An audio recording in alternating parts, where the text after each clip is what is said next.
Hello everyone, welcome to Studynetic. मैं हूं पूजा मेहता और यहाँ पर हम पढ़ रहे हैं क्लास 12th की अकाउंट्स, जिसमें मैं आपको बता रही हूँ वॉल्यूम 3 की जो बुक है ना, फाइनेंशियल स्टेटमेंट, उसका chapter 3, tools of financial statement analysis, comparative statement and common size statement. इसका chapter 1 and chapter 2 theoretical chapter है, उसे मैं आपको बता चुकी हूँ। आज यहाँ पर चैप्टर 3 बहुत छोटा सा है, इसे एक्सप्लेन कर दूंगी। इसमें यहाँ पर फाइनेंशियल स्टेटमेंट एनालिसिस के टूल्स के बारे में बताया गया है, उसके फॉर्मेट्स के बारे में बताया गया है, जिसे हम यहाँ पर समझेंगे। तो वीडियो को स्टार्ट करते हैं। आप यदि मेरे वीडियोस देख रहे हैं तो चैनल को सब्सक्राइब ज़रूर कीजिएगा।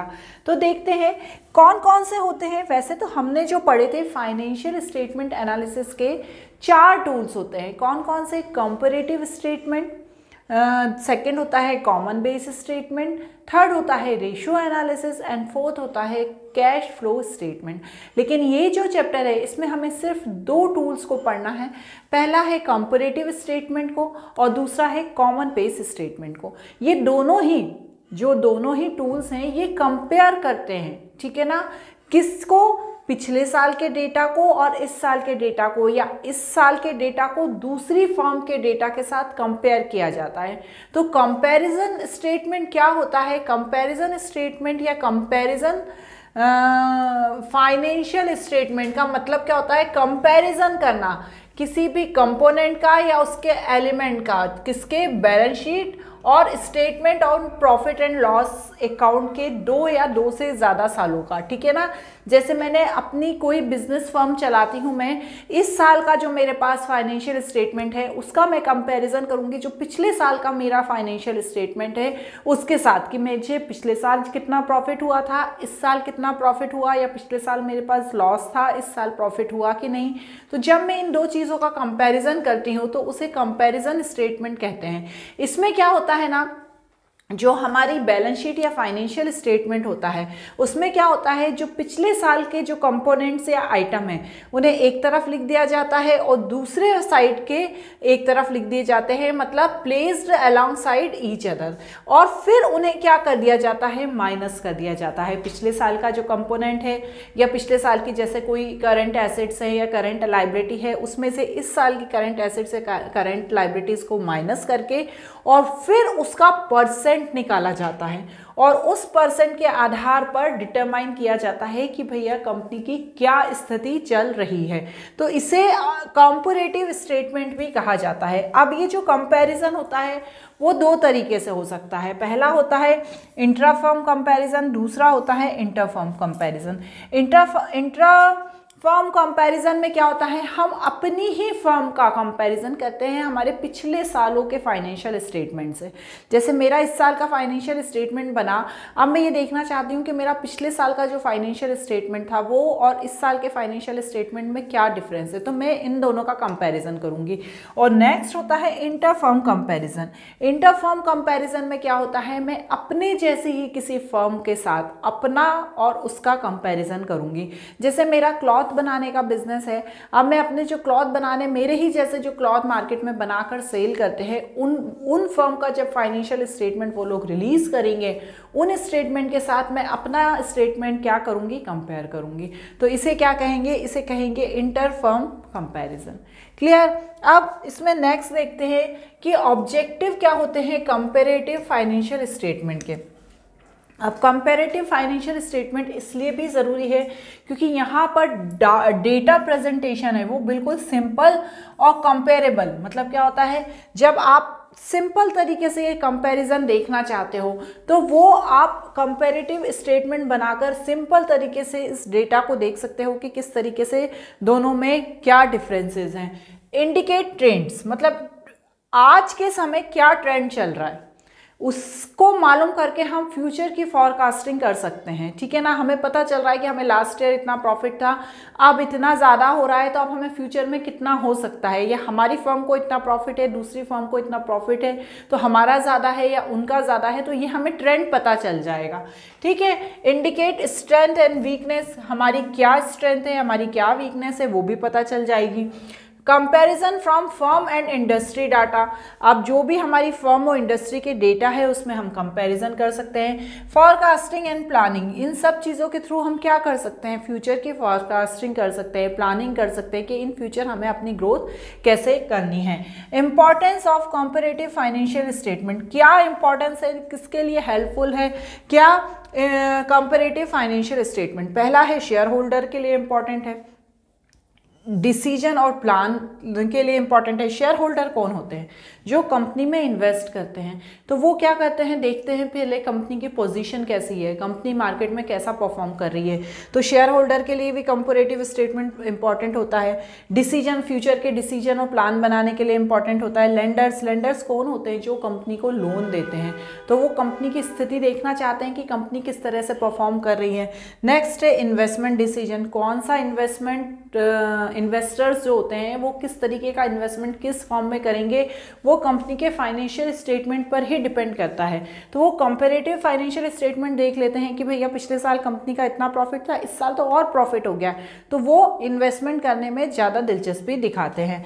नेक्स्ट क्या है, नेक्स्ट ये है कि लिमिटेशन क्या है कंपैरेटिव स्टेटमेंट की, तो वही लिमिटेशंस है सारी की हिस्टोरिकल रिकॉर्ड्स रखता है, ये पिछले पुराने रिकॉर्ड्स के आधार पर ही सारा काम करता है। फ्यूचर से फॉरकास्ट करता है, लेकिन जो इसका काम होता है ये पुराने डेटा के आधार पर ही होता है।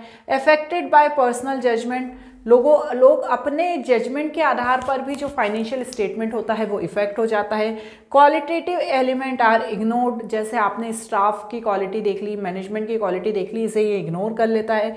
प्राइस लेवल चेंज को भी इग्नोर करता है, हमने इकोनॉमिक्स में पढ़ा प्राइस लेवल चेंज क्या होता है, उसे इग्नोर करता है। Variation of accounting policies, her company की अकाउंटिंग पॉलिसीज़ या अकाउंटिंग फाइनेंशियल स्टेटमेंट करने की, तैयार करने की प्रोसेस अलग होती है, वेरिएशन होता है जो कभी कभी जो कंपैरिजन करने में प्रॉब्लम दे देता है। ठीक है, अब जो कंपैरिजन फाइनेंशियल स्टेटमेंट है, फाइनेंशियल स्टेटमेंट का जो कंपैरिजन है उसको करने के 4 तरीके हैं, ये रहे। ठीक है, पहला है कंपैरेटिव बैलेंस शीट बनाना, दूसरा है comparative of profit and loss account बनाना, तीसरा है common size statement of profit and loss, and fourth है कॉमन साइज बैलेंस शीट। मतलब ये चारों से कंपैरिजन ही होगा, ठीक है, लेकिन इन दो को कहेंगे comparative balance sheet and profit and loss, और इन दो को कहेंगे common size statement of profit and loss and common size balance sheet. इन दोनों से कंपैरिजन करना दोनों ही मेथड से अलग अलग होता है, इसलिए इसे हमने अलग तरीके से बताया है। अब जो सबसे पहला होता है वो होता है कंपैरेटिव बैलेंस शीट, मतलब इसमें बैलेंस शीट में के जो कंपोनेंट्स हैं उनमें कंपैरिजन किया जाता है। ठीक है, अब यहाँ पर आपको जो ध्यान देना है, ये चीज़ वही लिखी हुई है कि comparative balance sheet is the analysis of balance sheet carried out by the comparing assets, equity, liability, 2 और मोर अकाउंटिंग पीरियड। मतलब ये जितना है, आपने बैलेंस शीट तो देखी ही है कि क्या होती है बैलेंस शीट। ये बैलेंस शीट का फॉर्मेट होता है, सारी इक्विटी और लायबिलिटीज आती हैं और सेकंड में सारी एसेट्स आती हैं। इक्विटी और लायबिलिटीज में share holder fund, non current liability, current liability, यहाँ पर non current assets, current assets, ये सब आता है। ठीक है ना, अब यहाँ पर नोट नंबर डलता है, ये आपको पता ही है। अब अलग चीज़ क्या है इसमें, अलग चीज़ ये है कि जैसे आपको कंपैरिजन करना है, 2 सालों का कंपैरिजन करना है, तो सबसे पहले तो क्या करेंगे, आपको जो डेटा दिया होगा, सपोज 2018 और 19 का दिया होगा, ठीक है ना, आपको 2018 और 19 का कंपैरिजन करना है, तो सबसे पहले आप यहाँ पर क्या लिखेंगे, प्रीवियस ईयर का अमाउंट लिखेंगे। ठीक है, सपोज आपको दी हुई है, आप ले लीजिए इक्विटी शेयर कैपिटल, तो ये आपको पहले प्रीवियस ईयर की लिखनी होगी। यहाँ पर आप क्या लिखेंगे, प्रीवियस ईयर की, जिसे इन्होंने ए करके डिनोट किया है। ठीक है, फिर आप क्या करेंगे, करंट ईयर की लिखेंगे, जिसे इन्होंने बी करके डिनोट किया है। अब ये दोनों आप लिखने के बाद क्या करेंगे, इन दोनों का डिफरेंस निकालेंगे। तो आप सबसे पहले करंट ईयर जो बी है उसे लिखेंगे और उसमें से जो प्रीवियस ईयर ए है उसको माइनस कर देंगे, जिससे आपका क्या निकल जाएगा, आपका सी निकल जाएगा। ठीक है ना, तो ये क्या होगा, आपको पता चल जाएगा कि इंक्रीज हुआ है कि डिक्रीज हुआ है। अब इसके बाद इसे परसेंटेज में चेंज करेंगे। परसेंटेज में चेंज करेंगे तो कैसे करेंगे, जो सी है, सी मतलब ये जो हमारा इंक्रीज और डिक्रीज है उसे मैं यहाँ लिखेंगे, और उसके बाद जो ए है मतलब जो प्रीवियस ईयर का अमाउंट है उसे नीचे लिखेंगे और इनटू 100 कर देंगे। तो जो भी अमाउंट आएगा वो क्या कहलाएगा, परसेंटेज में आएगा। ठीक है ना, परसेंटेज में कहलाएगा। तो वही चीज़ होती है कंपैरेटिव बैलेंस शीट में कि आपको प्रीवियस ईयर का, करंट ईयर का लिखना है, फिर उन दोनों को माइनस करना है और फिर ये आपको फॉर्मूला लगा के क्या करना है, परसेंट निकालना है। क्लियर। अब इसके बाद क्या होता है, इसके बाद आती है हमारी comparative statement of profit and loss. तो प्रॉफिट एंड लॉस को भी आपको बनाना तो आता ही है कि कैसे बनता है। तो देखिए इसको मैं आपको थोड़ा सा बड़ा करके बता देती हूँ। देखिए ये दिया हुआ है पूरा format, comparative statement of profit and loss और the comparative income statement is the horizontal analysis of income statement which is show operating result more than the one accounting period, so the change of the absolute amount and percentage from the period is another are known. Same वही चीज़ है कि आपको ये सारी चीज़ें, revenue from operation, expenses, ये सब आपको लिखना है। ठीक है। अब इसमें आपको प्रीवियस ईयर का लिखना है जिसे हम ए कहेंगे, फिर करंट ईयर का लिखना है जिसे हम बी कहेंगे। उसके बाद हमें क्या करना है, ये बी में से ए को माइनस करना है। ठीक है ना, ये ध्यान रखिएगा, करंट ईयर में से प्रीवियस ईयर को माइनस करना है तो हमारा सी आ जाएगा। और उसके बाद ये फॉर्मूला लगाएंगे। क्या फॉर्मूला है, D is equal to C divided by A into 100। ठीक है ना, तो ये जब हम फॉर्मूला लगाएंगे तो ये हमारा परसेंटेज में आ जाएगा। सेम वही प्रोसेस करनी है बट 4 कॉलम अलग बनाने हैं। ठीक है, ये क्या हो गया, comparative statement of profit and loss हो गया। नेक्स्ट क्या दिया हुआ है, नेक्स्ट दिया है कॉमन साइज स्टेटमेंट। ये तो हमने कंपैरेटिव देख लिया, कॉमन साइज स्टेटमेंट भी कंपैरिजन करता है।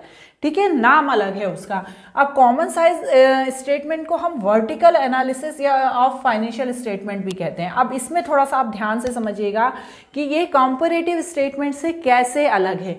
इसमें क्या होता है ना, 2 साल का ही दिया रहता है, previous year and current year, लेकिन यहाँ पर आपको एक बेस वैल्यू रखनी पड़ती है। ठीक है, जैसे आप बना रहे हैं यदि प्रॉफिट एंड लॉस अकाउंट, ठीक है ना, तो यहाँ पर जो कॉमन बेस वैल्यू होगी वो क्या होगी, रेवेन्यू फ्रॉम ऑपरेशंस। ये क्या होगी, हमारी कॉमन बेस वैल्यू होगी जिसे हम प्रॉफिट एंड लॉस अकाउंट में रखेंगे जब हम फॉर्मूला पुट करेंगे। इसी तरह टोटल एसेट्स या टोटल लाइबिलिटी या इक्विटी, ये किस में बेस वैल्यू होगी, ये बैलेंस शीट में होगी। ठीक है, ये चीज़ आप ध्यान रखना कि टोटल एसेट्स या टोटल इक्विटी और लाइबिलिटीज ये क्या बेस वैल्यू होगी, बैलेंस शीट में होगी। और फिर उसके हिसाब से आपको फॉर्मूला पुट करना है। ठीक है, क्लियर हो गया। यहाँ पर पहले वाले क्वेश्चन में क्या करते थे, बेस में क्या रखते थे हम, प्रीवियस ईयर को बेस में रख देते थे, लेकिन यहाँ पर ऐसा नहीं करेंगे। यहाँ पर क्या करेंगे, जो प्रॉफिट एंड लॉस स्टेटमेंट बनेगा उसमें बेस वैल्यू किसे रखेंगे, रेवेन्यू फ्रॉम ऑपरेशंस को, और बैलेंस शीट में बेस वैल्यू रखेंगे टोटल एसेट्स या टोटल इक्विटी को। ठीक है ना, इसमें क्या होता है, वही होता है इंटरफर्म और इंटरफर्म कंपेरिजन होता है जिसे हमें प्रॉपर कंपैरिजन पता चल जाता है। लेकिन इसमें सिर्फ डिफरेंस इतना है कि आपको कॉमन वैल्यू को, कॉमन बेस वैल्यू को रखना होता है।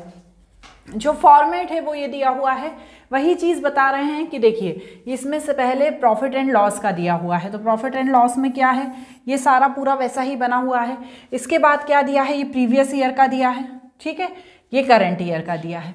अब इसमें जो प्रीवियस ईयर वाले में है उसमें क्या करना है और करंट ईयर वाले में, दोनों में क्या करना है, जो आपकी जो बेस वैल्यू है, ठीक है, रेवेन्यू फ्रॉम ऑपरेशन, उसको बेस वैल्यू बनाकर रखना है। ठीक है, और उसी के हिसाब से प्रीवियस ईयर और करंट ईयर दोनों के बीच कंपैरिजन करना है। ये चीज़ आपको ध्यान रखना है। ये किस में होगा आपका रेवेन्यू, ये लिखा है ना, रेवेन्यू फ्रॉम ऑपरेशन, है ना। जैसे इन्होंने 100 ले लिया तो 100 क्या हो गया, आपकी बेस वैल्यू हो गई। तो सपोज आप कर रहे हैं कि इसमें से आपने इसको माइनस किया तो हमारा आया 40, है ना, इंटू 100, और बेस वैल्यू मेरी क्या हो गई 100। तो यहाँ पर मेरे पास कितना आ गया, 40 आ गया। क्लियर, तो इसमें ये अंतर होता है। इसी तरह से नेक्स्ट क्या होता है, नेक्स्ट होता है कॉमन साइज बैलेंस शीट। तो कॉमन साइज बैलेंस शीट में भी सेम वही सारी चीज़ें हैं, लेकिन यहाँ पर भी जो आप बेस वैल्यू रखोगे वो क्या होगा, टोटल एसेट्स या टोटल लाइबिलिटी। ठीक है ना, टोटल एसेट्स या टोटल लाइबिलिटी को आपको बेस वैल्यू रखकर और फिर आपको आगे परसेंटेज निकालने हैं। ठीक है ना। तो इस तरह से ये बहुत ही सिंपल सा है tools of financial statement analysis. इसके क्वेश्चंस भी बुक में दिए हुए हैं, आप उसकी प्रैक्टिस कीजिएगा। आज इस वीडियो में हम चैप्टर 3 एंड कर देते हैं। अब जो नया चैप्टर करेंगे वो हमारा होगा रेशियो एनालिसिस। उसके मैं पूरे प्रैक्टिकल प्रॉब्लम्स के सॉल्यूशंस कराऊंगी। तो आप मेरे साथ जुड़े रहिए। यदि मेरे वीडियोस अच्छे लग रहे हैं तो मेरे चैनल को सब्सक्राइब जरूर कीजिएगा। Thank you.